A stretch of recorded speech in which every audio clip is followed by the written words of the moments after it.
no estás resolviendo tu vida. Lo estás pasando mal.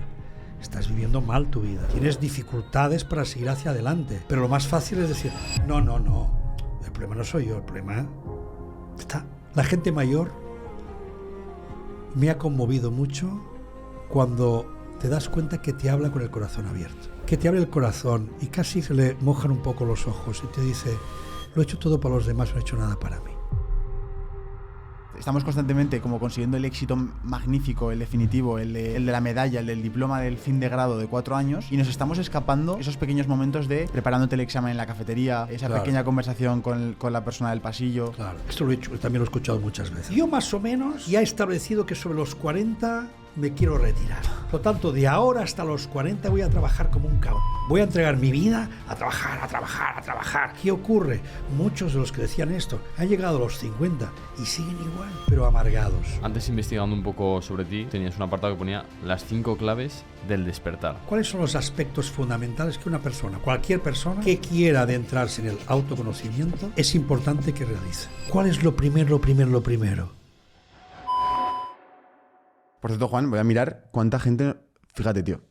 Más del 70% de la gente que nos está escuchando no está suscrita. O sea, 70%, chicos. 7 de cada 10 de vosotros no está haciendo algo que es gratuito y que nos ayuda un montón, que es darle al botón de suscribirse. Así que no pedimos mucho, que es que te suscribas para que todo el equipo de Tengo un Plan esté motivado a seguir creciendo y seguir empujando nuestros límites de hasta dónde pensamos que podemos hacer entrevistas. Es una acción que no te cuesta mucho y a nosotros nos ayuda a traer mejores invitados, a que la gente confíe más en nosotros, en que este proyecto se haga muchísimo más grande y que al final el objetivo principal, que es ayudar que el contenido que llega aquí sea la mayor calidad, lo podamos conseguir. Así que suscríbete, por favor. Y espero que os encanten este contenido y el que viene. ¿Estamos ya? Pues ya estamos dentro. Estamos. ¿Qué tal estás, Xavi? ¿Qué vamos a hacer? Pues muy bien, aquí recién sentado, mirándoos, los jóvenes que sois, digo, qué maravilla que tenéis ya este empuje, que tenéis ya esta capacidad de generar. Nosotros en nuestra época también éramos creativos, pero era todo más lento. Todo tardaba mucho, todo costaba, porque todo tenía una estructura, era todo analógico, ¿no? Con lo cual, pues eso, todo tenía su tiempo. Pero hoy no. Hoy todo va muy rápido, hoy las cosas se ponen en marcha, funcionan, no funcionan, se dejan, se empieza otra cosa. Es decir, hay una vibración, un movimiento que por un lado es muy positivo, porque creo que efectivamente ya rompe con viejos paradigmas y nos da una nueva conciencia, pero también tiene sus problemas, porque claro, ahí hay un rendimiento excesivo, a veces hay demasiada dependencia del algoritmo, estamos muy supeditados a las exigencias de la moda, de los medios, entonces, claro, tiene también sus riesgos. Pero bueno, vamos a hablar de lo positivo, estoy aquí con vosotros para pasar un buen rato, o sea que encantado.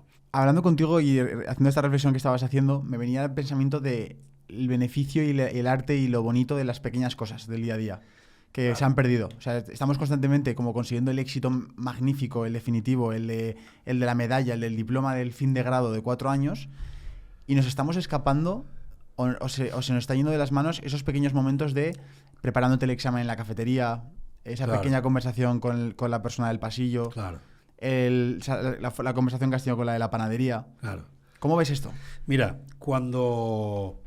voy a intentar hacer como una escalada, a ver si me sale. Nuestros abuelos, porque ya tengo que hablar yo soy de mis padres, pero vuestros abuelos o ya tatarabuelos, vivieron una guerra. Claro. Entonces, la gente que vivió la guerra, ¿qué quiso para sus hijos? Que tuvieran un plato para comer. Yeah. Eso es lo que aspiraban, que no pasaran hambre. La generación posterior que ya no pasó hambre, porque ya podían comer, los padres que quisieron para sus hijos, que tuvieran estudios. Ahora que ya puedes comer, no seas un tonto. No seas como nosotros que no pudimos estudiar. Ahora tú estudia. Entonces, la generación siguiente dio estudios a sus hijos. La generación siguiente que sus hijos ya tuvieron estudios, ¿qué quisieron sus padres? Que tuvieran estatus. Que fueras alguien, ¿no? No solo que tuvieras pan, comida y unos estudios, sino que tuvieras además un prestigio, que fueras una persona considerable, ¿no? Entonces, en mi época, eso significaba trabajar de funcionario o ser trabajador de la Caixa, ¿no? Entonces eso era como el no va más, del prestigio y de tener un lugar en la vida, y la vida medio resuelta, ¿no? Piso, familia, tu trabajo fijo, eso era el no va más. La generación que ya tuvo eso, ¿qué quiso para sus hijos? Porque ya lo tenían casi todo. Claro. Pues que fueran felices. Eso es lo que quiso. Que es una generación que ya la podéis reconocer vosotros. ¿Qué quisieron vuestros padres? Que fuerais felices. Y con tal de que fuerais felices, ¿qué os dieron? Todo. Todo. No podemos generalizar, siempre hay excepciones. ¿Pero qué dieron? Todo. Entonces ahora estamos ante una generación que de repente ve que todo lo pueden perder. Entonces ahí empieza todo el movimiento ansioso, depresivo por unos, ansioso por otros, para intentar resolver el problema de la vida, qué sentido tiene, cómo puedo tirar hacia adelante, etcétera, etcétera. ¿Y qué ocurre? Que a diferencia de antes, porque hemos empezado por ahí, antes todo iba muy lento. Claro. Y por lo tanto había un tiempo para todo y todo tenía que irse cociendo. En cambio ahora no. Ahora hay tantos estímulos, tantas posibilidades, tantas propuestas, que te vuelves un poco loco. Entonces, saber encontrar el equilibrio entre el tiempo interior y el tiempo exterior cada vez es más difícil. Tal cual. Entonces, ahora entraríamos en una... que podemos entrar si queréis, Claro. que es en cómo tratamos el tiempo, cómo vivimos el tiempo, ¿no? Entonces, una de las cosas que hemos roto desde el punto de vista de lo antiguo con lo de ahora es el concepto tiempo. Repito, nuestros padres o abuelos vivieron contando el tiempo, pero contando el tiempo sabiendo que el tiempo era largo, que el tiempo era lento. En cambio hoy no. La concepción del tiempo, sobre todo en Occidente, que es el tiempo lineal, pasado, presente y futuro, nos lleva a que estemos siempre cronometrando el tiempo. Total. Y eso es el tiempo lineal y eso es vivir contando el tiempo.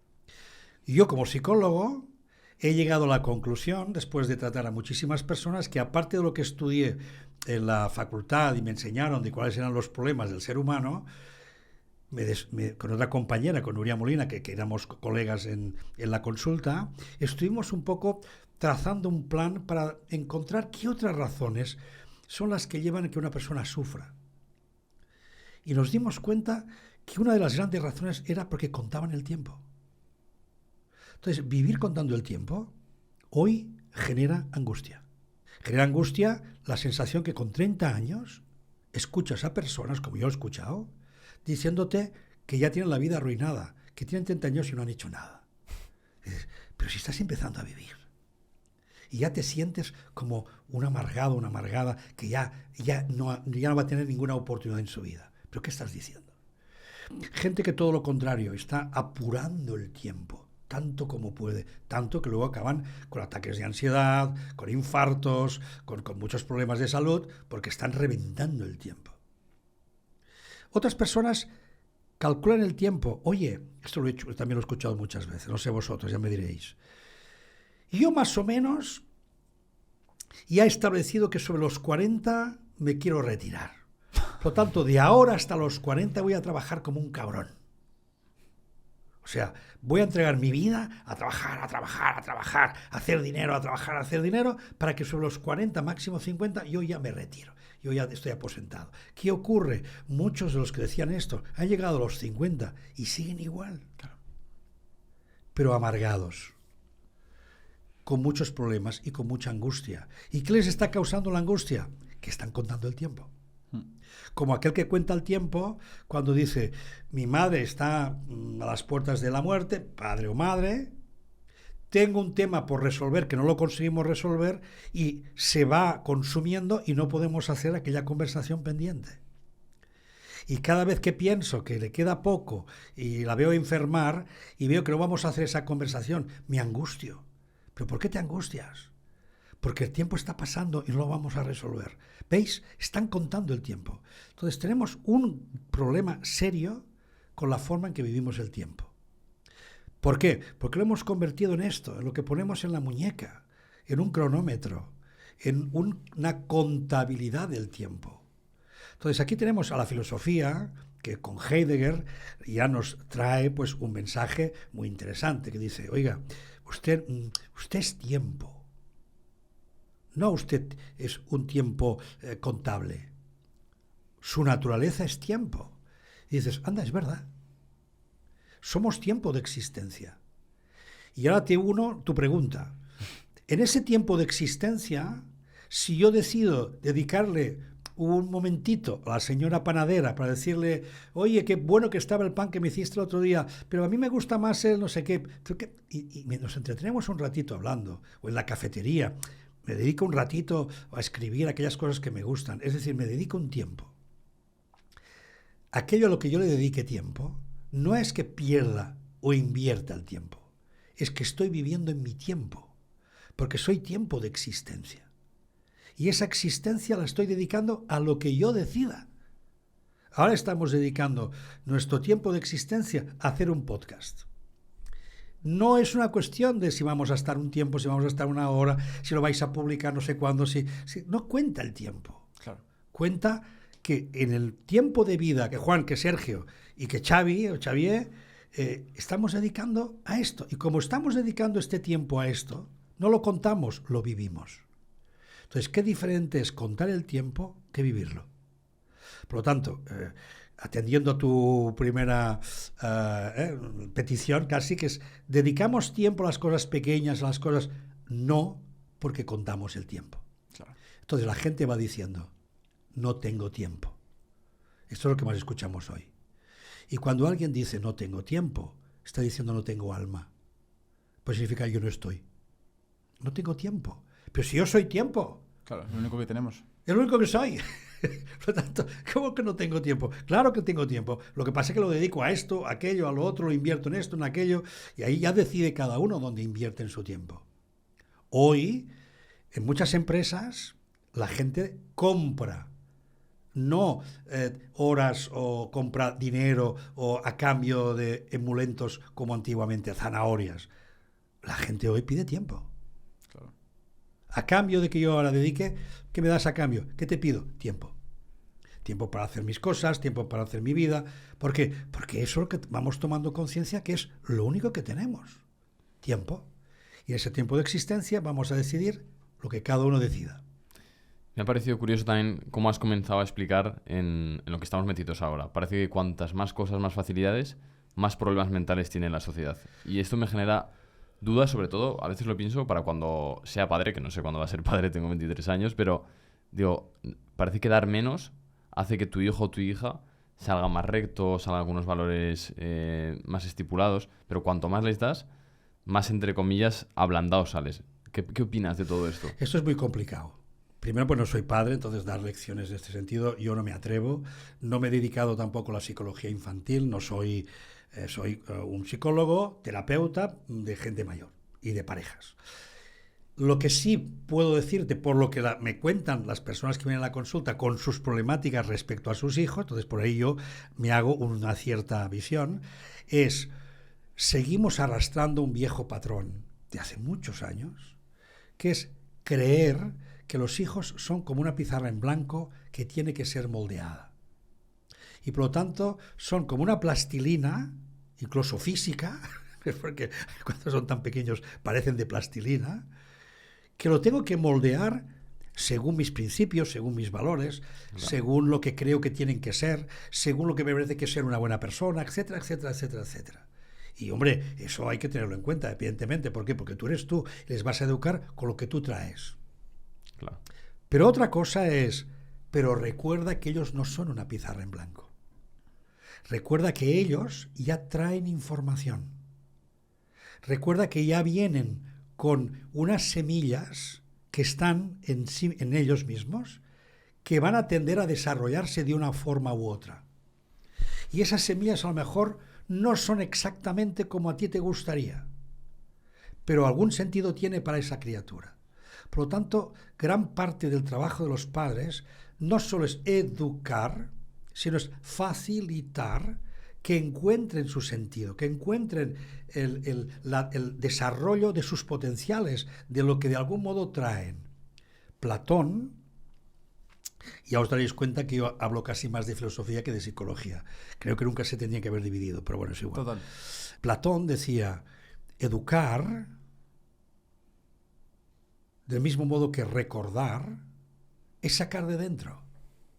Tanto cuando yo estoy educando a un hijo, una criatura, una persona, lo único que estoy haciendo no es meterle ideas dentro, estoy ahí diciéndole lo que tiene que saber, sino estoy intentando sacarle aquello que ya lleva. Claro. Eso es educar, eso es recordar, eso es buscar aquello que la persona ya trae en sí misma. Y cuando uno educa desde ahí, puede hacer los dos planes. El plan educativo, por supuesto, al niño hay que enseñarle límites, hay que enseñarle a moverse por un contexto y tiene sus prioridades y sus prohibiciones, ¿no? Pero por otro lado, también es muy necesario que aprendamos a sacar aquello que el niño ya trae. Y no considerarlo que tiene que asumir nuestro plan. Porque, ¿sabéis qué pasa? Que a medida que intentamos que la criatura se adapte, a medida que se va adaptando, se va desconectando de sí misma. Hasta que llega un momento que esa criatura ya no tiene la capacidad de seguir su conexión interior, sino que simplemente ha ido aprendiendo el personaje que le hemos construido. Y se va a pasar la vida haciendo ese personaje. El niño bueno, el niño rebelde, el niño negacionista, el niño, en fin, en función de por dónde le ha ido la cosa. Pero, ¿dónde está lo esencial en esa criatura? Se ha desconectado. Entonces, daros cuenta que llega un día, 40 años, 50 años, que aparece la famosa crisis de los 40, que es igual a edad. Pero hay una crisis. Hay un momento en que la persona siente que hay partes de ella misma que no ha desarrollado y están empujando dentro de ella. Y le están llamando, le están diciendo, y yo también quiero vivir mi vida. Yo también quiero estar ahí. Todo lo que has reprimido ahora te está llamando. Por lo tanto, wow, tenemos un trabajo muy importante que hacer desde la paternidad y la maternidad, que es esta facilitación y esta educación, pero también la conciencia de que no será hasta a partir de los 40 años, 30, 40, primero porque a los 30 años el cerebro es cuando está terminado, y que esté terminado tiene una ventaja, que ya está, pero tiene una desventaja, que ya no cabe nada nuevo. Es decir, que ya ha aprendido tantas programaciones y ya ha aprendido tantas cosas que repite, le sale todo automático. Por eso mucha gente vive en automático. Entonces, cuando decimos, cuidado, hay un momento en que tenemos que conseguir que la persona sienta, se escuche a sí misma y diga, bueno, ¿qué quiero seguir siendo? ¿Qué ya no quiero seguir siendo en mi vida? Por eso hablamos de crisis, porque se convierte en una amenaza, en tanto que lo que tenía sentido para ti deja de tenerlo, y eso es lo que te encuentras en la terapia cuando te viene una persona y te dice, mira, Xavi, yo es que lo tengo todo, pero no soy feliz. ¿Qué ocurre? Pues ocurre una sola cosa, que has estado haciendo todo para afuera, todo para los demás, todo para lograr, todo para tener, pero te olvidaste del ser. Y ahora la vida te llama a que seas. Entonces ahí vienen los problemas, porque ¿y cómo ses? Claro. ¿Cómo es ser un ser? Entonces ahí es donde viene la dificultad de la vida, y por eso las crisis nos sirven para que salgamos un poco del plano externo y vayamos de pronto y de nuevo para adentro. ¿Has pasado alguna crisis? Unas cuantas. Unas externas y otras internas. La primera interna que yo recuerdo fue cuando me separé, cuando tuve el divorcio, digamos, para que nos entendamos, a los 30 años. Ahí tuve una crisis fuerte. No tanto por lo que pasó yo creo que era irremediable, sino porque entonces cuando me planteé, pero ¿qué vida estás haciendo? ¿Pero qué es lo que tú quieres? Entonces yo ahí tuve un primer planteamiento y curiosamente viene sobre los 30 años. Y luego me vino el más duro, el más fuerte, que suele ser sobre los 34, 33, 34 años. Yo a la gente le pregunto, ¿qué te pasó sobre los 8 años? ¿Qué te pasó sobre los 33? La edad de Cristo, dicen. ¿Qué te pasó a los 50? ¿Qué te pasó? ¿Qué decidiste a los 60? Es decir, es curioso porque hay ciertas edades que son por ellas mismas críticas. Pues yo la crisis la pasé, sobre todo la más fuerte, fue en el año 93. Acaban los Juegos Olímpicos, Barcelona 92, fastos. Ahí nos gastamos todo el dinero que teníamos y el año siguiente, recesión económica. Y yo, que me dedicaba al mundo del artisteo y era actor y hacía teatro y tal, se cerró la puerta de todos los teatros, o sea, no contrataban actores, o sea, no contrataban teatro, no había dinero, habíamos dejado la televisión porque nos habían contratado el 1, 2, 3 de Chicho Ibáñez, pero resulta que hicimos 3 programas, pero no funcionó, entonces lo tuvimos que dejar, y ya entonces ya no teníamos otro lugar donde meternos. Total, que de repente me quedo con una mano delante y otra detrás, y todo lo que tenía se evapora.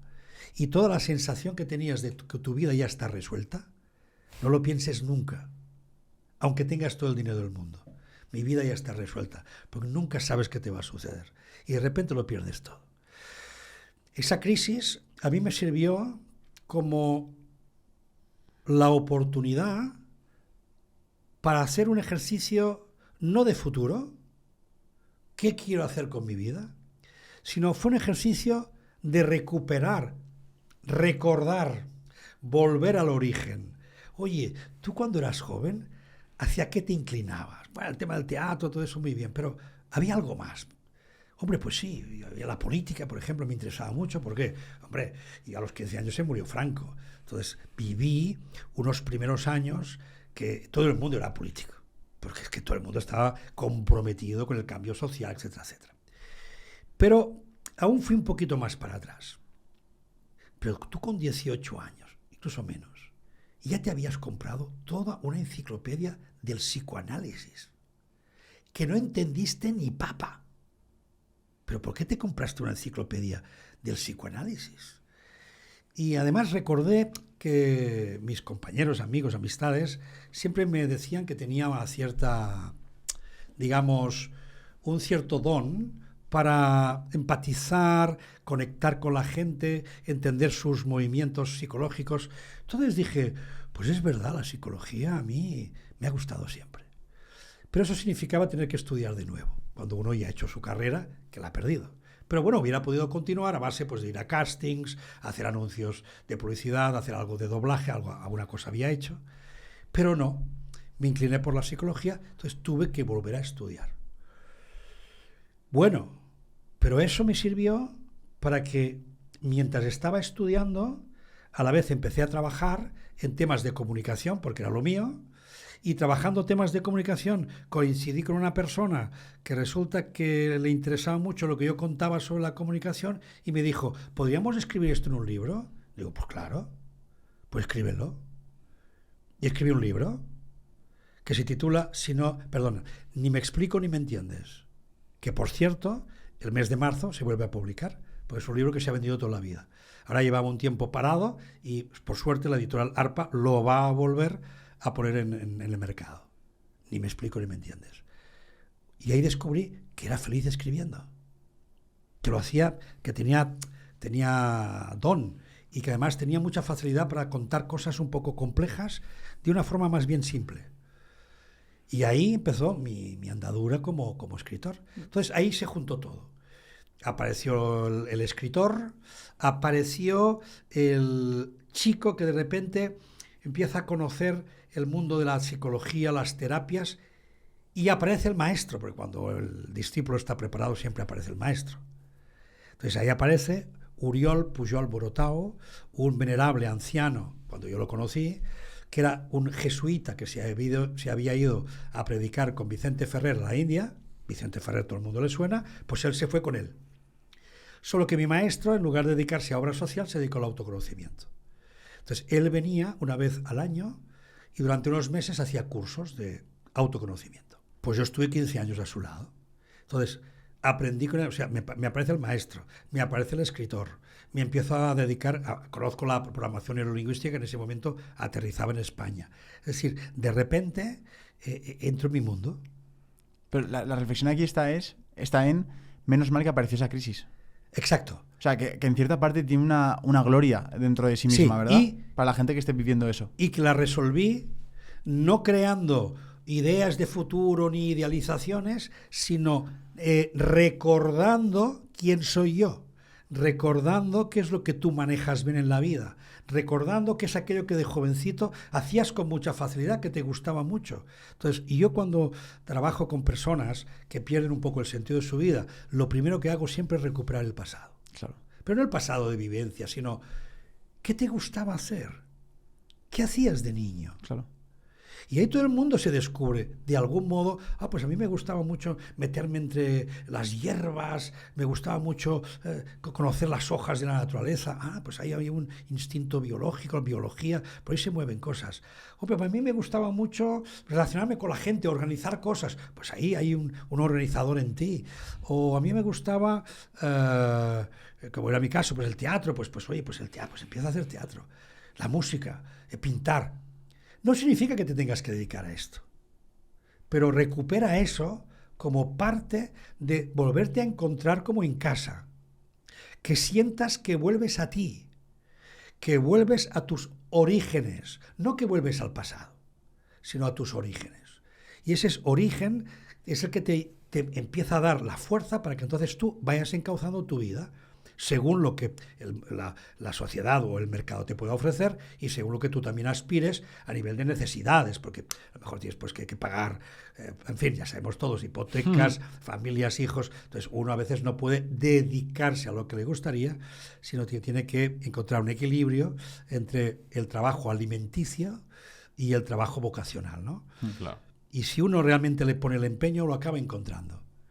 Claro, hoy en día sabemos que esto es muy complicado porque el mercado favorece más a la gente como vosotros, la gente joven, etcétera, etcétera. También se aprovecha de vosotros, que estáis dispuestos a pencar mucho, a poner mucho esfuerzo y con poco dinero.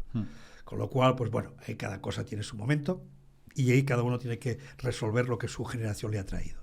Pero para mí lo importante es eso. Crisis siempre tienen un doble sentido. Amenaza, por un lado, pues puedes caer. O oportunidad, que te sirve para que te encauces y sigas la vida que tú quieres. Antes, investigando un poco sobre ti, dentro de la web tenías un apartado que ponía las 5 claves del despertar. Y creo que es buen momento que nombremos esas 5 claves porque estamos hablando de propósito, de sentido de vida. ¿Qué son esas 5 claves que una persona podría descubrir para encontrar ese despertar? Bueno, ya he puesto más claves. Ya te has pasado de las 5. Ya me he pasado de las 5, ya tengo puesto más. Bueno, no muchas más. Mira, con los años, uno va haciéndose un poco la idea de cuál es el trabajo importante a realizar, ¿no? Entonces, yo cuando le nombré las 5 claves, es porque intentaba situar cuáles son los aspectos fundamentales que una persona, cualquier persona, que quiera adentrarse en el autoconocimiento, es importante que realice. ¿Cuál es la primera? Despertar.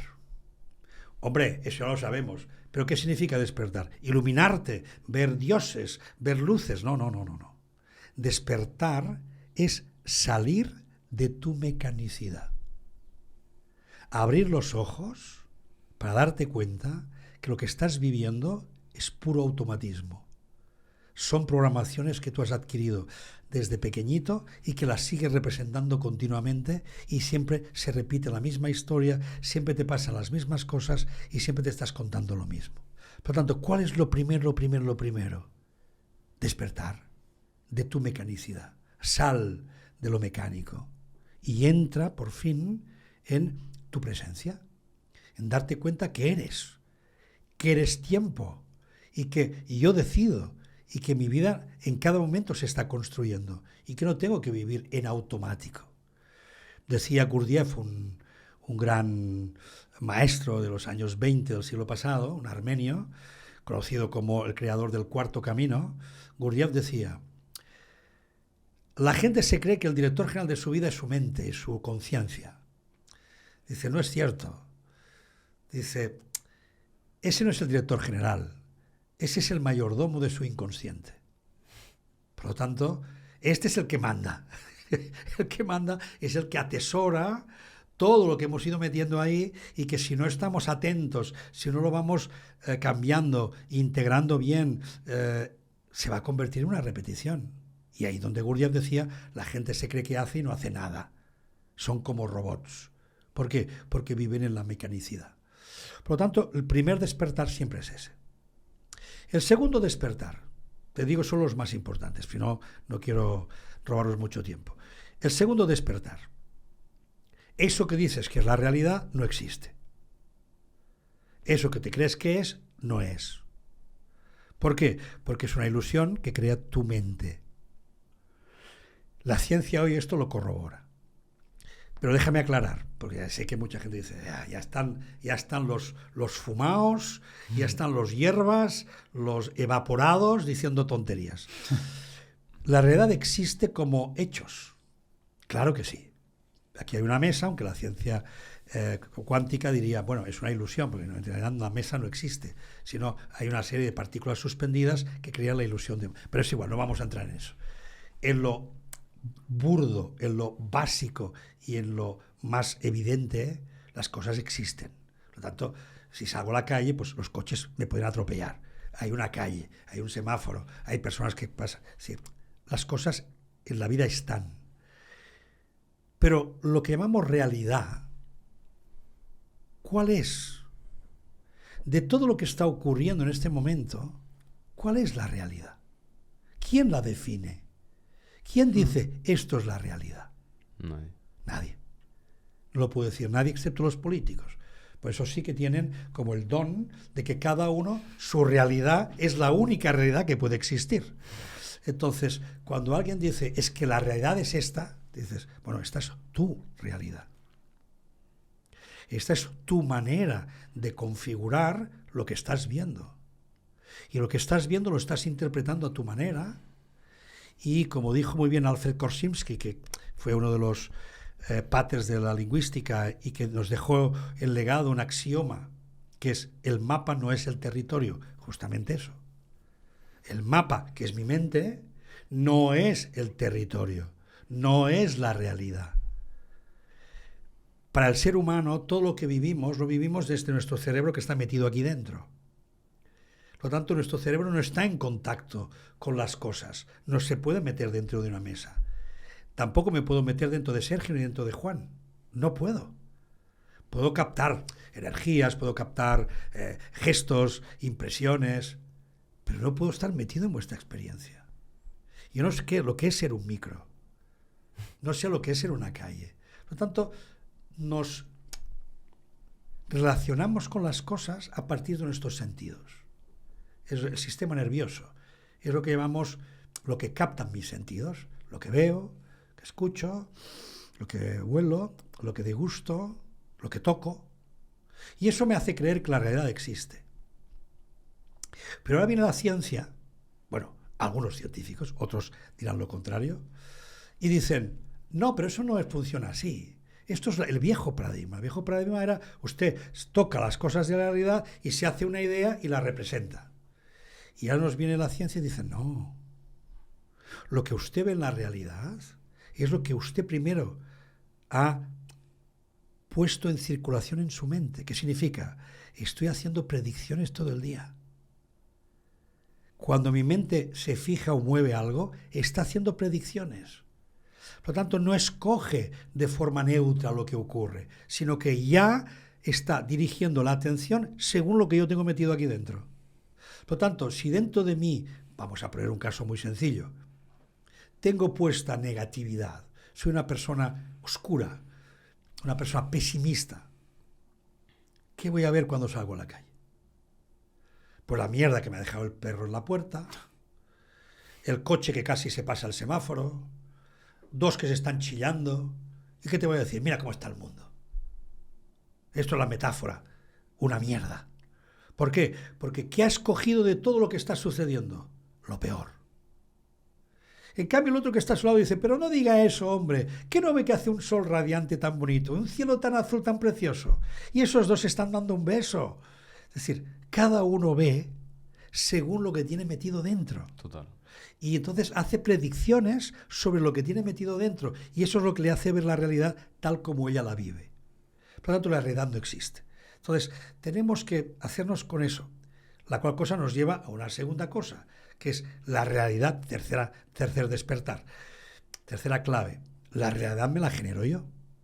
Por lo tanto, yo tengo una enorme responsabilidad sobre mis productos mentales, emocionales, sensitivos, espirituales, porque todo eso que está en mí como experiencia, yo lo tengo que conjugar.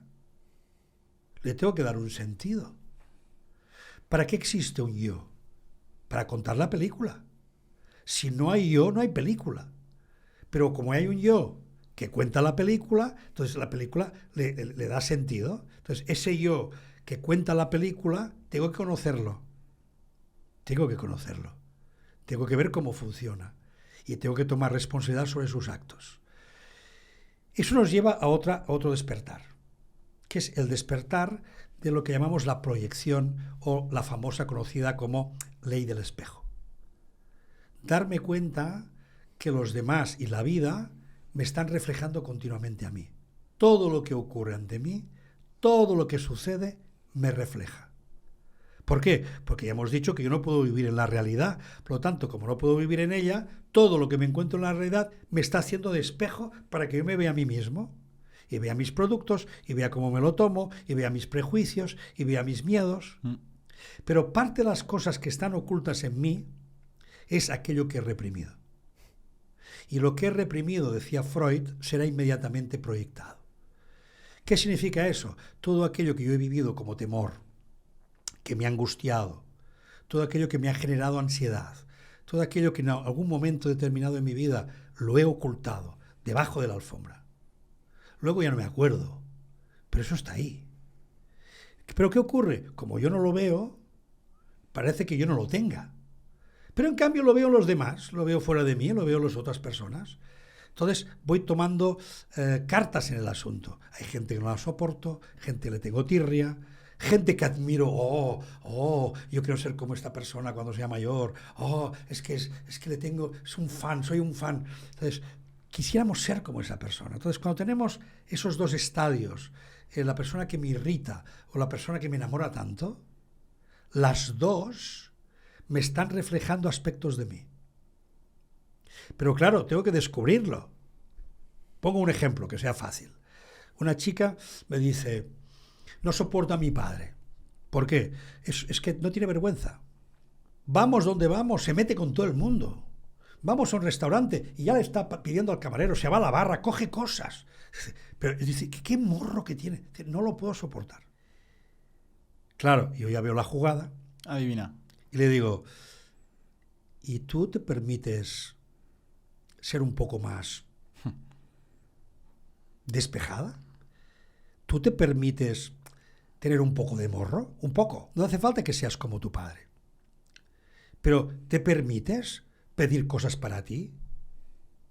¿O siempre estás esperando quedar bien? Entonces se dio cuenta. Dijo, no, claro, es que mi padre en este sentido me está dando una lección. Que es que yo no me permito, es que ni levantar la mano.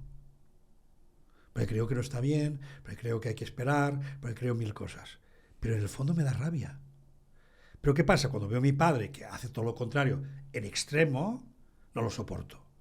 Entonces hay que dejar claro, no tengo que ser como mi papá, claro, sino que mi padre me está mostrando algún aspecto que yo no he desarrollado o lo tengo oculto. ¿Cuál? El ser un poco más con más morro, el ser más capaz de decir las cosas, el quizás ocuparme un poco más de mí y no ir siempre de bueno por la vida.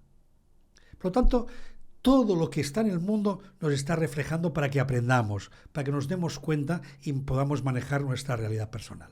Si aún no te has enterado, este año hacemos 2 eventos presenciales, uno en Madrid y otro en Barcelona, el día 10 de mayo y el 13 de septiembre. Pero Sergio, la gente creo que no sabe el potencial que tienen estos eventos, ¿eh? Mira, cuando pensamos en hacer cosas con Tengo un Plan, aparte del libro que creamos, que estamos muy orgullosos del libro, dijimos, ¿qué podemos hacer para ayudar a las personas? Y pensamos en esta experiencia porque, Juan, al final reúne todo lo importante de Tengo un Plan, que es la gente que puedes conocer y puedes aprender, que es una comunidad brutal de gente madura, gente con experiencia, gente con muchos proyectos. Cada vez hablamos con más CEOs y fundadores que pertenecen a la comunidad de Tengo un Plan.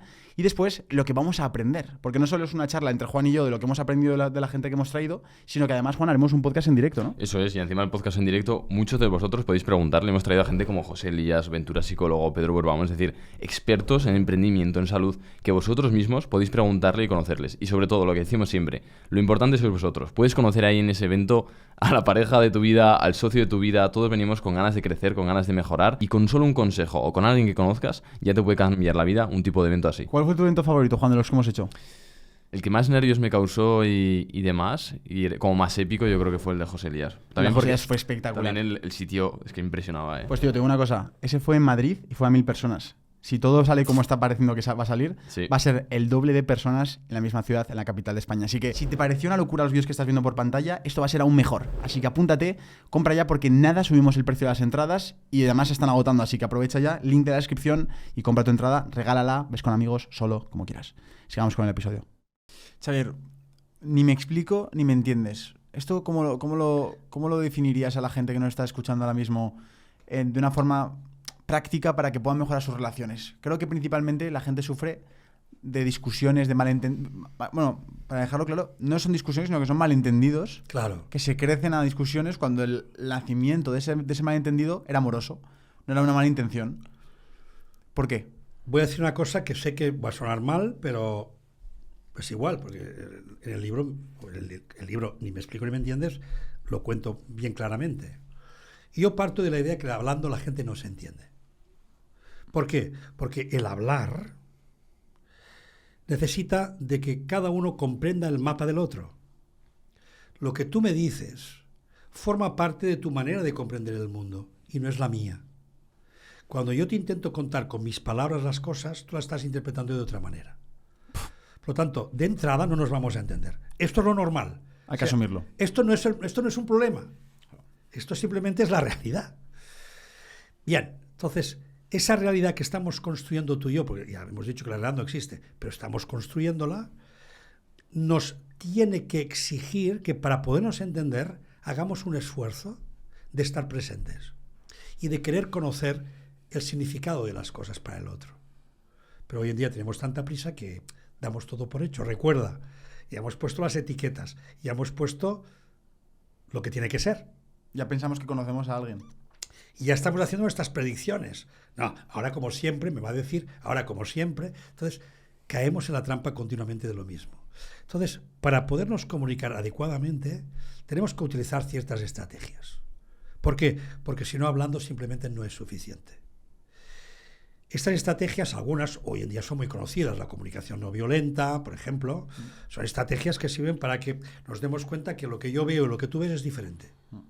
Cuando empezamos a hablar de un problema, seguro que lo más normal es que tú partas de un punto y yo parta de otro. Por lo tanto, primero tenemos que ponernos de acuerdo en qué punto partes tú, porque si no estamos discutiendo cosas diferentes sin darnos cuenta. A partir del momento que somos capaces de describir qué es lo que cada uno ve, también podemos comprender que porque lo ve así, lo siente de esta manera. Ah, claro, si ella cree o él cree que cuando yo cerré la puerta así es porque estaba enfadado, entonces entiendo que se moleste. Pero es que yo no he cerrado la puerta enfadado. Ha sido una impresión que ha tenido ella. Pero tenemos que aclararlo. Entonces, dado que yo ya entiendo qué ha pasado y la consecuencia que ha tenido eso que ha pasado, entonces viene el punto fundamental en las relaciones para entendernos, que es la pregunta: ¿qué necesitas? ¿Qué es importante para ti? ¿Qué es lo que en este momento quieres? Porque eso nos adentra en el mundo de cada uno que expone para que nos podamos entender. Y ahí es donde podemos pedir. Y ahí es donde podemos negociar. Y ahí es donde, si somos capaces de hacer ese acto que te decía yo de subir al balcón es cuando una pareja se discute y en un momento determinado uno de los dos o los dos tienen que subir al balcón. ¿Para qué? Para darse cuenta de cómo se están comunicando. Porque no se van a entender. Y todos hemos, supongo que tú me has preguntado, te imaginabas esta escena. Uno hablando, el otro también, y los dos queriendo tener razón. Y enfadados. Dices, ¿qué pasa aquí? ¡Hey! ¡Stop! Tenemos que subir al balcón. Entonces, cuando subimos al balcón, ¿qué ocurre? Vemos pasar la procesión. Y cuando vemos pasar la procesión, decimos, hostia, por aquí no van bien, aquí van demasiado rápido. Oye, parar un poquito aquí que los de atrás no llegan. ¿Pero por qué? Porque hemos podido subir arriba y hemos visto el proceso. Claro. Pues con la comunicación es lo mismo. Tenemos que subir al balcón y decir, un momento. Claro. Si yo hablo y tú me interrumpes, no puedo hablar. Si te estoy hablando y me haces gestos y cosas así, y ya me estás poniendo nervioso, por favor, simplemente escúchame. Y cuando yo acabe ya te lo diré. Y luego habla tú, yo me callaré. ¿Ves? Estamos estableciendo un código para comunicarnos. Entonces, si no establecemos códigos, no nos vamos a entender. ¿Y cómo ve el amor? ¿Cómo ves tú como psicoterapeuta el amor, las relaciones que te llegan? ¡Wow! Porque es buen temazo, ¿eh? Es un temazo, eso para los antropólogos también. Mira, leía, creo que ayer, no sé dónde lo leía, no sé si era un artículo en prensa, en un libro, no sé dónde lo leí. Venía a decir algo como: la institución del amor, como la hemos conocido, ha caído. Ya no existe. Esto no es nada nuevo. Yo desde que me dedico, hace ya más de 20 años, a la psicología, que vengo oyendo este discurso. Pero sí es cierto que cada vez más vemos los casos en la consulta de la gente se separa. Cada vez vemos más la dificultad de entenderse y de las dificultades de la convivencia. Cada vez más vamos viendo como dos personas que se juntan, se pueden juntar porque se aman mucho, pero a lo mejor no están predispuestas o no están preparadas para convivir. Amarse es una cosa, convivir es otra. Hay que convivir con amor, pero hay que convivir. Entonces hay personas con las que no puedes convivir, aunque te quieras mucho.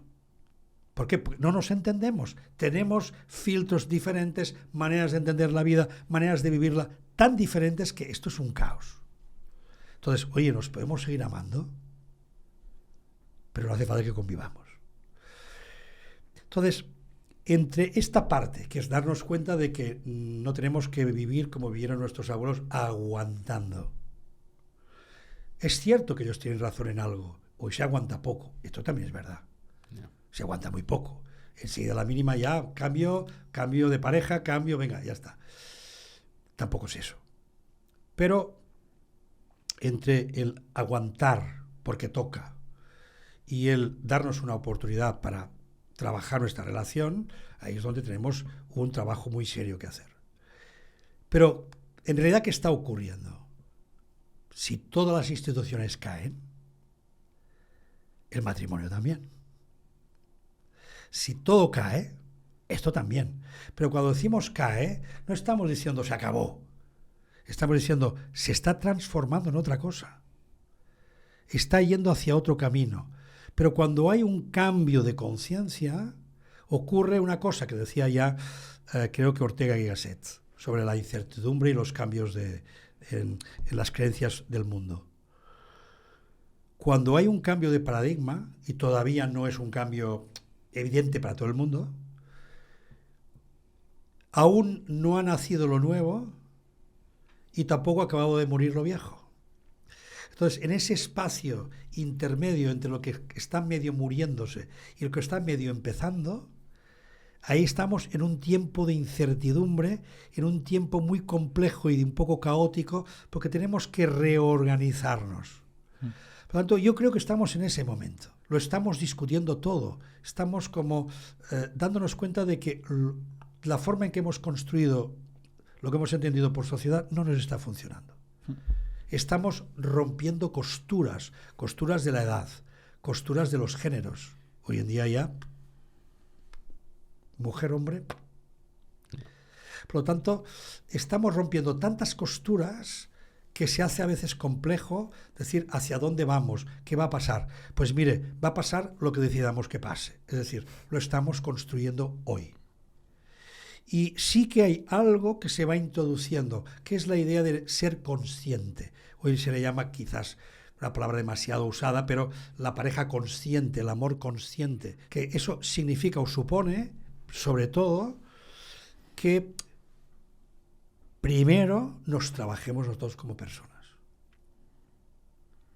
Y cuando yo más o menos, no digo que he terminado, porque esto no se acaba nunca, el autoconocimiento no acaba nunca. Es constante. Pero si una persona más o menos y ya empieza a tener claridad sobre su funcionamiento como persona, y ya ha despertado, y ya es una persona que sabe estar en presente, que es una persona que se hace responsable de su vida, etcétera, etcétera, entonces ya cambia la forma de tratar y de vivir con otra persona. Porque ya no está exigiéndole y esperando que le cumplimente todo lo que yo no tengo. Ese tipo de pareja se acabó. Y yo durante muchos años, los cursos sobre todo han venido mujeres. Ahora empieza a cambiar, pero ahora. Puedo presumir de que a día de hoy tengo casi más hombres en la consulta que mujeres. ¡Wow! Eso es un cambio de paradigma. Pero, ¿qué pasa? En los cursos, sobre todo de desarrollo personal y autoconocimiento, hace más años que vienen las mujeres y están más empoderadas. Entonces, las mujeres están buscando un hombre que todavía no existe. Está en construcción. Habrá algunos, pero está en construcción. ¿Cómo los llamarías? ¿Hombres conscientes? Sí, por poner una etiqueta. Vale. Pero en cambio, los hombres siguen esperando encontrarse con una mujer como las de antes. Que sea sumisa, que le complemente, que haga los papeles más del hogar, etcétera, etcétera. Y esa mujer ya no existe. Es como que realmente lo que se está buscando de ese hombre es un hombre sin orgullo, con humildad, con empatía. Claro, Que tenga el no orgullo de ir a consulta, que ya es un paso. con valores. De asumir que tiene cosas que mejorar. Exacto. Y que el trabajo es un trabajo conjunto. Tampoco hay que cosificar ahora al hombre y tratarlo como un energúmeno que no tiene solución y que no tiene salida, porque entonces tampoco no vamos a resolver nada. Muchas mujeres también están diciendo, oiga, que los necesitamos. Claro. Por lo tanto, no vayamos por ahí cosificando a los hombres. Pero es cierto que hay que aprender a acompañarlos. Y ahí es donde uno se encuentra ante un hombre que le dice, de acuerdo, vamos a trabajar.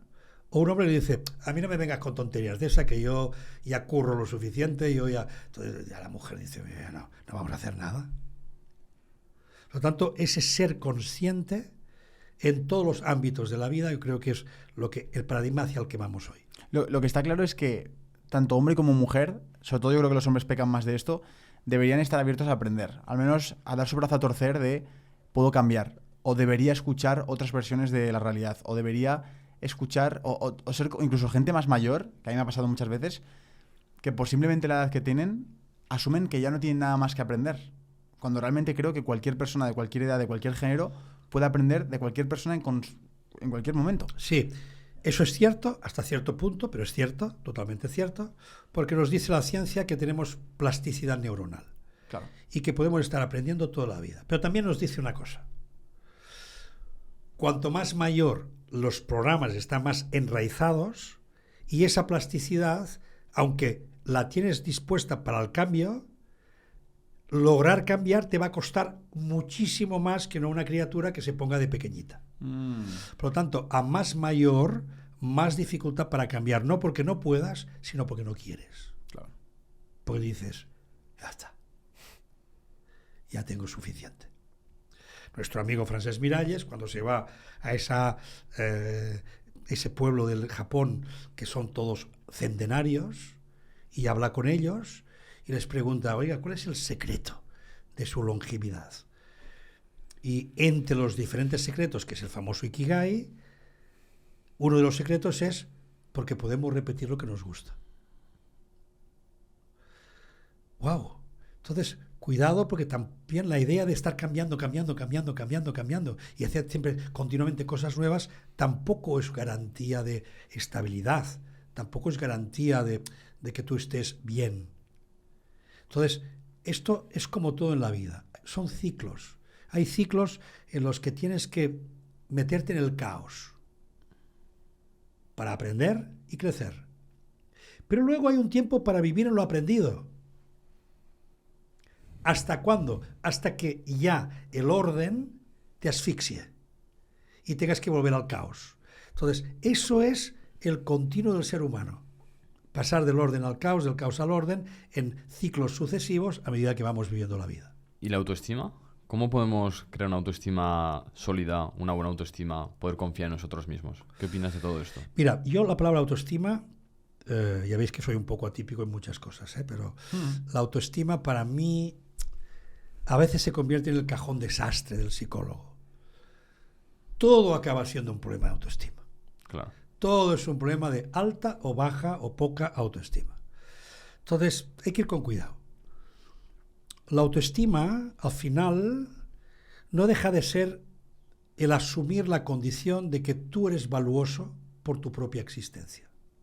Por el hecho de que tú estás aquí en la vida y en el mundo, ya vales, ya mereces. ¿Por qué? Porque estás aquí. Pudiste no nacer, pero naciste. Y naciste probablemente porque tienes un plan, como vosotros. Tienes un plan y por lo tanto la vida ya te ha puesto las condiciones merecedoras para que tú estés aquí. Por lo tanto, de entrada, gratitud y de entrada, valor y merecimiento. ¿Por qué? Porque estoy en la vida, pertenezco a la vida, soy vida y ya solo por eso merezco.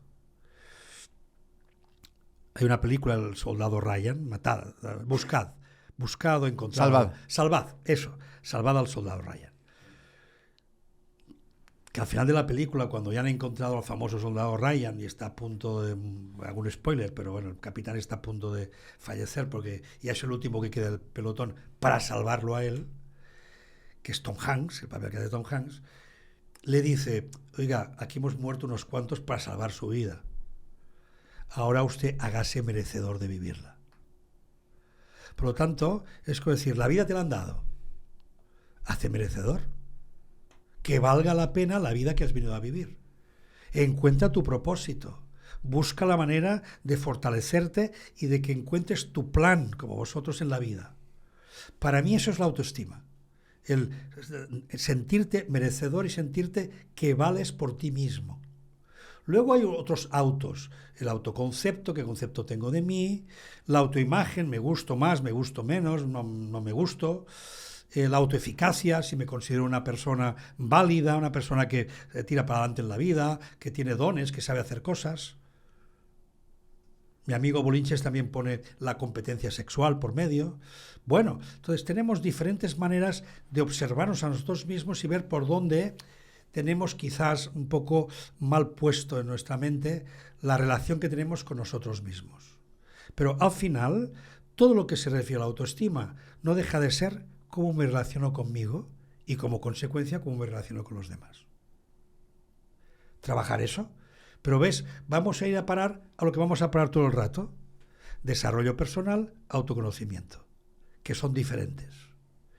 El desarrollo personal conlleva que tú vayas mejorando, que tú vayas esculpiendo tu vida, que seas un escultor de tu propia existencia. Eso los griegos le llamaban hacer carácter. Vivir según mi coherencia personal, mi autenticidad, vivir acorde a unos valores, etcétera, etcétera. Desarrollo personal. El autoconocimiento, en cambio, es descubrir la naturaleza que existe en mí como el substrato de lo que soy. Y eso ya no es una persona que se llama Xavier, sino eso es un ser que es espíritu. Y esa espiritualidad es la que se revela a través del trabajo en el autoconocimiento, que es un trabajo de interioridad. Por tanto, van paralelos, no es que digamos cosas que sean diferentes, pero son procesos un poco diferenciados. Entonces, el sentido de la vida es conocerse más, descubrirse. Encontrar tu propósito. ¿Y cómo encuentras tu propósito? Cuando tú has vivido lo suficiente para que puedas mirar atrás y descubras qué ha ocurrido con tu vida, qué has hecho con tu vida, cómo puedes unir los diferentes puntos de las cosas que has decidido, que te han ocurrido, que has ido resolviendo, crisis que has ido pasando. Y cuando tú miras atrás y ves el proceso en su conjunto, entonces cuando puedes afirmar que parece que la vida tiene un sentido. Es como ver una película. Cuando miro atrás, voy entendiendo las cosas que han ocurrido, y todo eso ha ocurrido para que yo tenga que aprender algo, para que yo tenga que desarrollar alguna cosa en mí. Y eso que tengo que desarrollar es mi propósito. Y ese es el propósito personal. Pero repito, esto no es una decisión mental que uno toma un día sentado frente a un papel y dice, a ver, ¿qué sentido tiene la vida? Pues mira, el sentido de la vida significa eso. No, no es un ejercicio mental. Es un ejercicio de indagación sobre el conjunto de tu pasado. Con hechos. Con hechos. Ni tampoco es tu trabajo, ¿no? No. Tu trabajo puede formar parte del propósito o no. Simplemente es un elemento más que está en el conjunto de tu vida y que sería bueno que el trabajo estuviera muy acorde con tus potencialidades. Entonces, igual que hay un propósito, hay unas potencialidades. Y esos dones o potencialidades es lo que uno tiene que dar a los demás. Oye, ¿yo qué entrego a los demás? Pues lo que soy fácil. ¿Qué hago fácil? ¿Escribir? Pues escribe. Total. No quiero escribir. Eso es un acto de orgullo.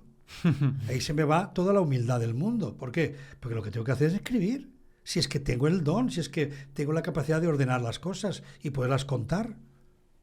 O tengo la facultad de empatizar con los demás, o tengo la facultad de conectar con sus corazones, o tengo la facultad de llevar a la gente, moverla, movilizarla, liderar. Entonces, bueno, cada uno tiene ahí sus dones que tienen que ponerlas al servicio de los demás.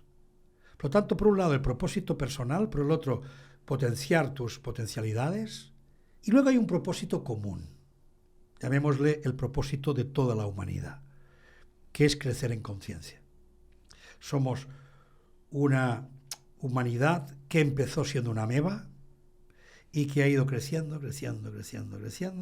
Hoy ya es un ser que incluso puede crear máquinas inteligentes, es decir, etcétera.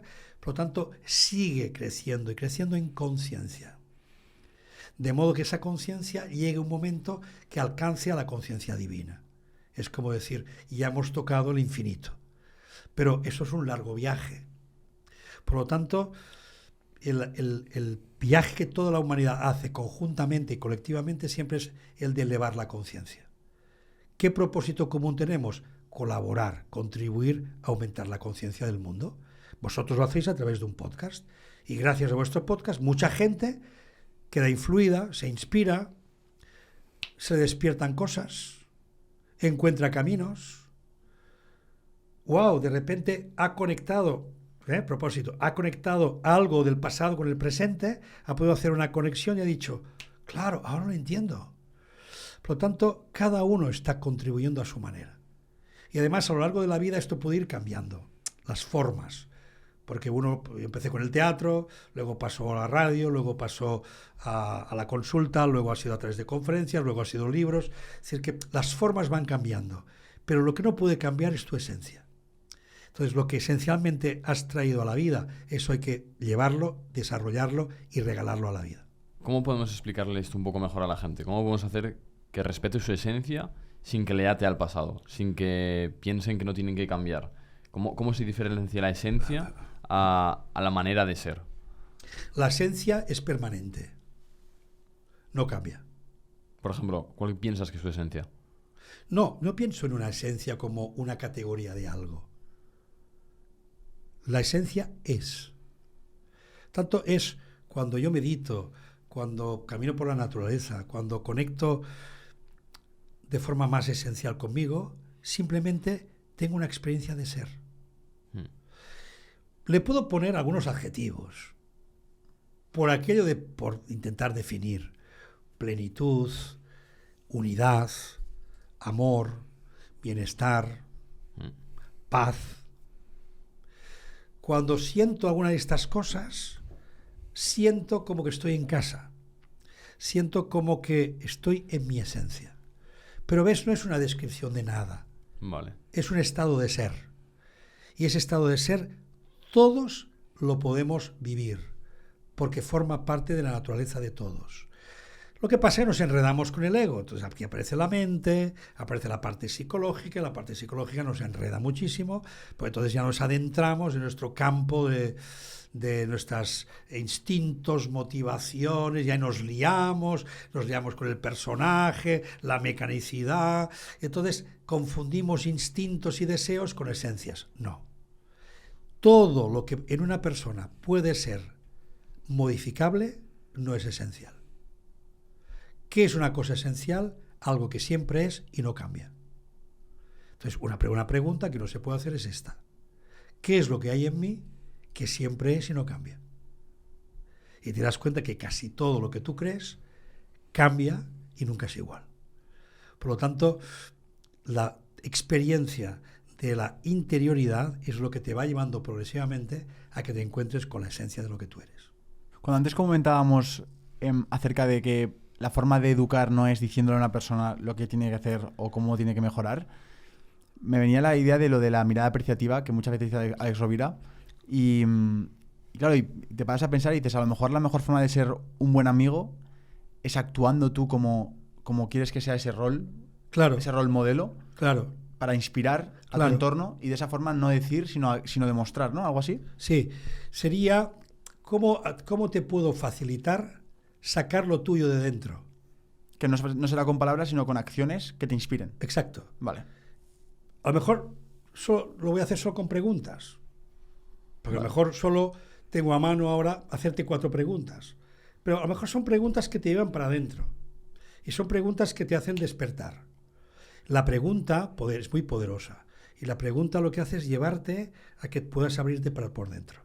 Por lo tanto, empecemos por lo más básico, la pregunta. Es lo que hacía Sócrates con Claro. todos sus conciudadanos hasta que le dijeron que tenía que suicidarse. Bueno, suicidarse no, que tenían ya que eliminarlo y el pobre hombre se cortó las venas.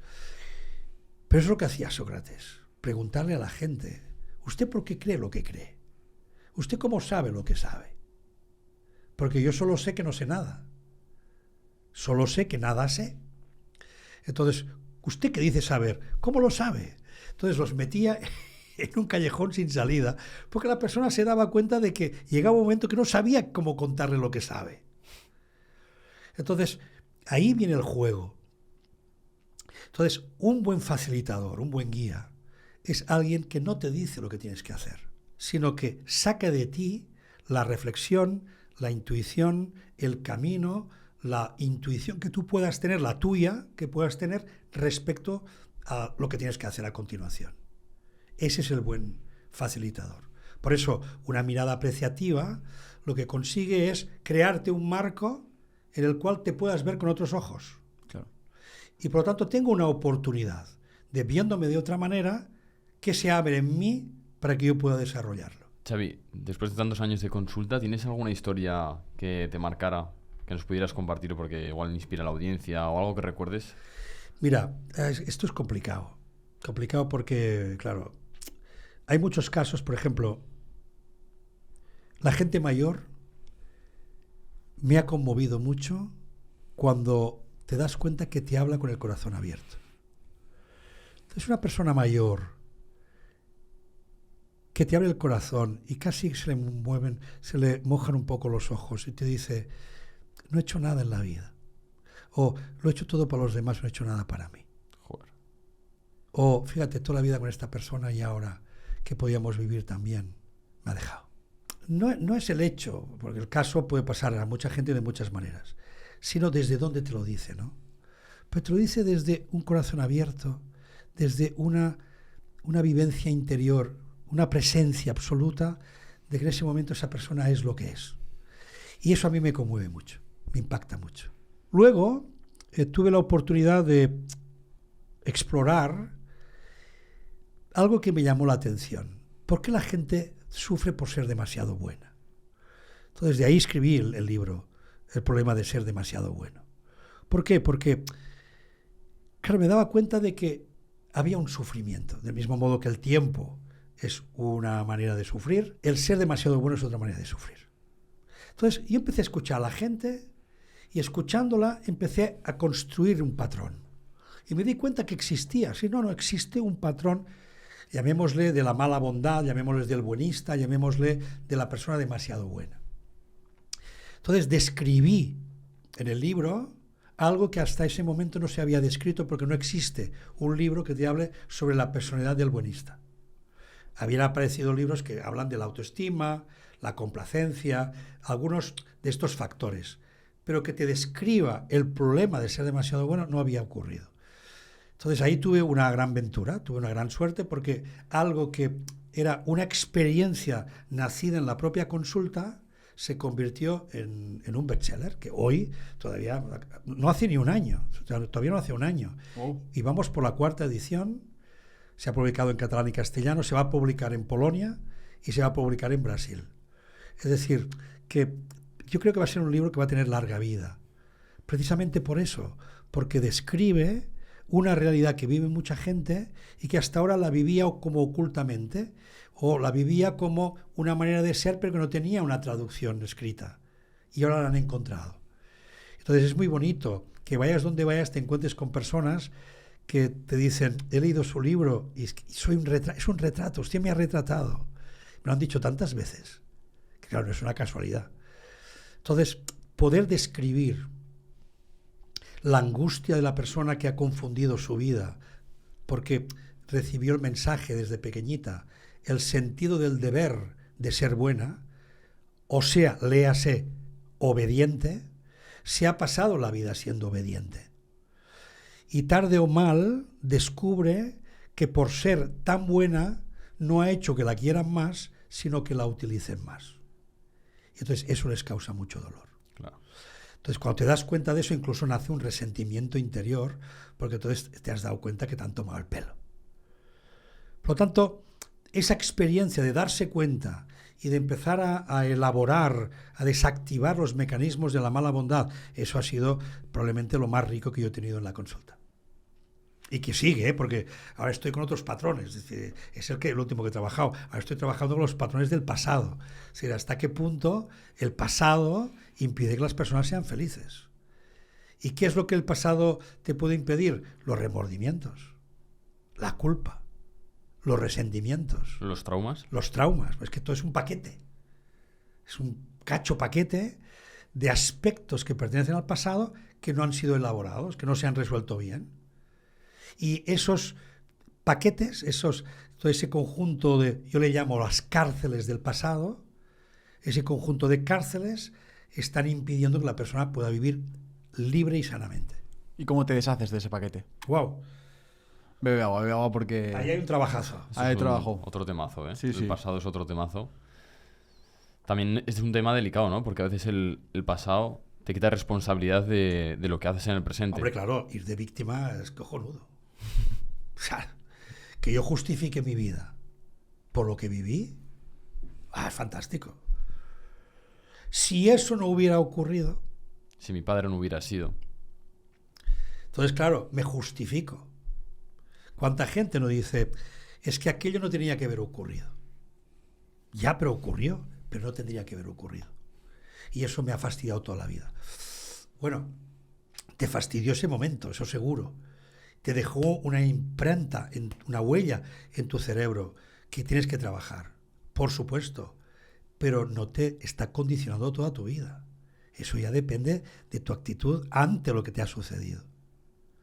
Por lo tanto, hay un trabajo de reelaboración y ahora que estoy trabajando con el tema del pasado, me gusta decir, el problema no es el pasado, el problema es la memoria. El problema es como recuerdo. Y como recuerdo, según lo que he metido en mi sistema neurológico, que ha captado mi sistema límbico ciertas impresiones de cosas que me han dolido y se han quedado ahí. Claro. Pero eso es un trabajo de la memoria, no es el pasado. Al pasado no se puede volver. Imposible. El pasado ya pasó. Y es lo mejor que puede pasar, que haya pasado. Pero la memoria sigue ahí. Y la capacidad de recordar y de volver a conectar y de resentir, que significa volver a sentir el trauma, volver a sentir la escena aquella que ocurrió, el abuso, lo que ocurrió, el bullying en el colegio, etcétera, etcétera, eso crea un padecimiento en la persona que es muy duro. Por eso tiene que elaborarlo. No se puede quedar con la idea de que ¿qué le vamos a hacer? La vida es así y a mí me ha tocado eso. Hombre, no me fastidies, que te queda vida por vivir. Tanto, ¿cómo podemos ayudarte a reelaborar todo eso? Más, menos, habrá cosas más difíciles, pero podemos salir de ahí. Pero sobre todo podemos tener una visión en la que empieces a mirar para adelante y no para atrás. Porque si miras para atrás vas a tropezar con la primera piedra que te encuentres. Y te vas a justificar porque lo que hicieron tus padres contigo. Eso no puede ser. Tanta gente hoy, gente joven, gente de vuestra edad, incluso un poco mayores, que justifican su vida por sus padres. Ya se ve la crisis venir. No. A lo lejos. No. Lo que pasa es que no estás resolviendo tu vida. Lo estás pasando mal.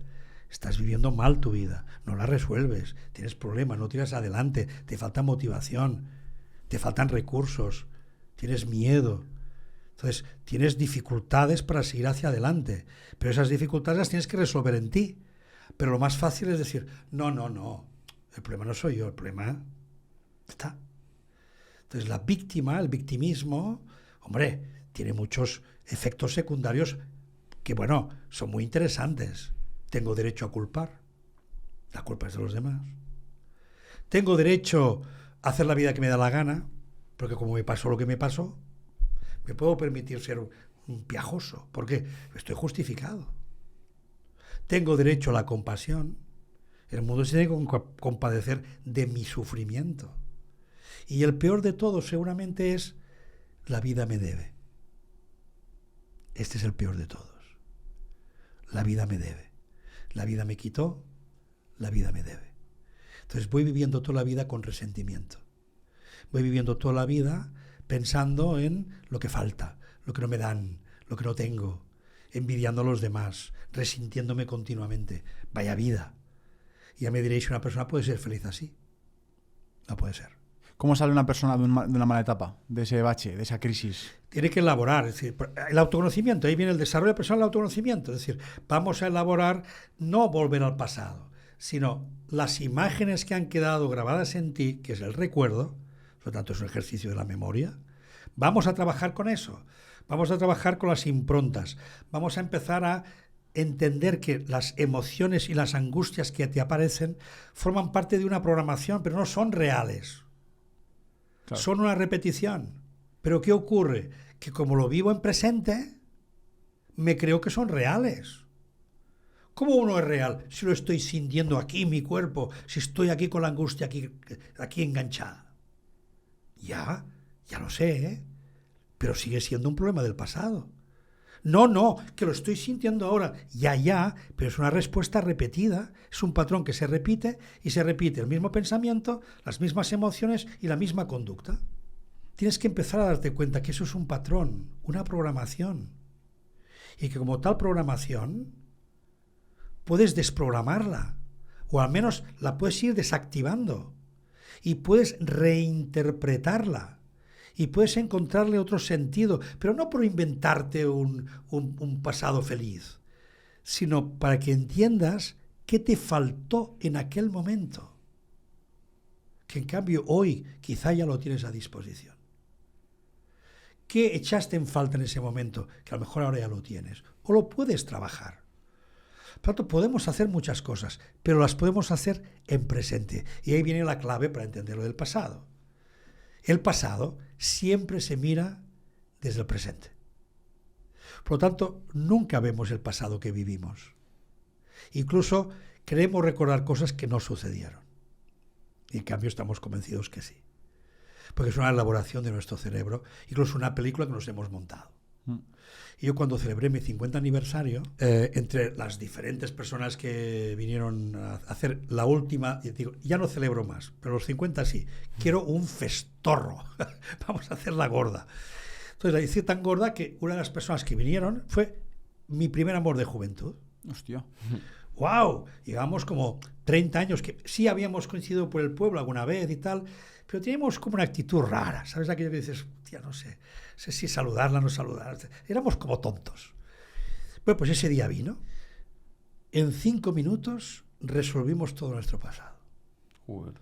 Yo le dije, tengo la sensación que cuando tuvimos el entuerto que tuvimos en ese momento, hace 30 años, en ese momento hacía 30 años, o sea, a los 20 y pico, creo que no luché lo suficiente por ti. Siempre me quedó como la sensación de que tenía que haber luchado más por ti.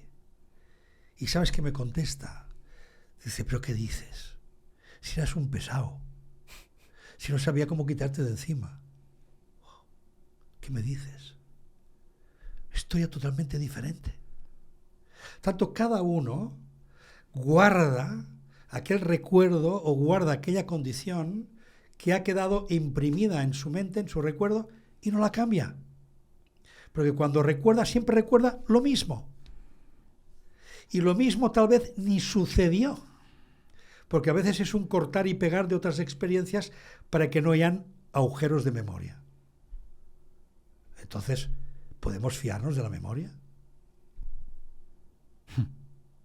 La gente dice, bueno, puedo fiarme de mi experiencia. Yo digo, sí, de la experiencia que tuviste, sí, pero hoy aquella experiencia es un recuerdo. Claro.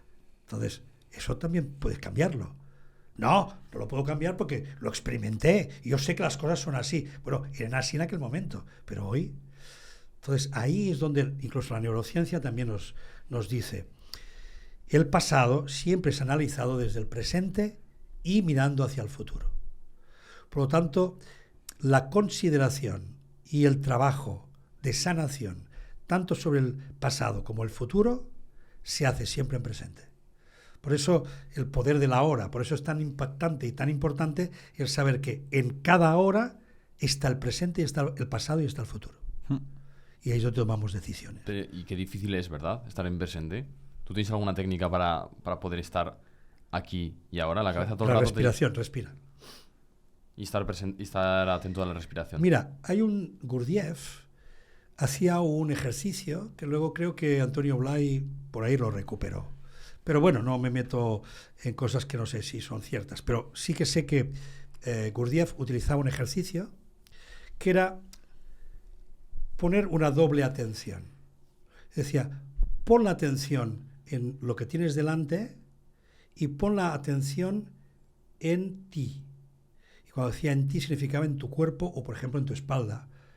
Entonces, estás sintiendo tu espalda o tu cuerpo y a la vez estoy escuchando al que me habla. Y me doy cuenta de una cosa, que mientras hago eso estoy presente y no hay juicio. ¡Wow! ¡Qué bueno!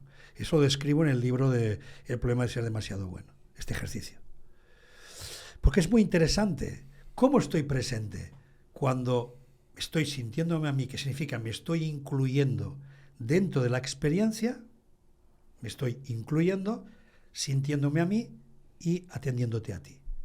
Doble atención. Qué bueno, ¿eh? Y cuando haces ese ejercicio te das cuenta de que no puedes estar pensando ni haciendo juicios. Estás ahí. Y ahí poco a poco te vas dando cuenta y van haciendo lo que tenga que hacer de ti. Y eso es estar presente. Un ejemplo de lo que tú me preguntabas. Xavier, muchas gracias por estar aquí. Gracias a vosotros, un placer. Chicos, si os ha gustado este podcast, os agradecemos mucho si os suscribís al canal, si compartís este episodio con alguien que le pueda ayudar. Dejaremos los libros y la obra de Xavier, así como sus redes sociales abajo en la descripción. Y nos vemos en la próxima. Adiós. Chao.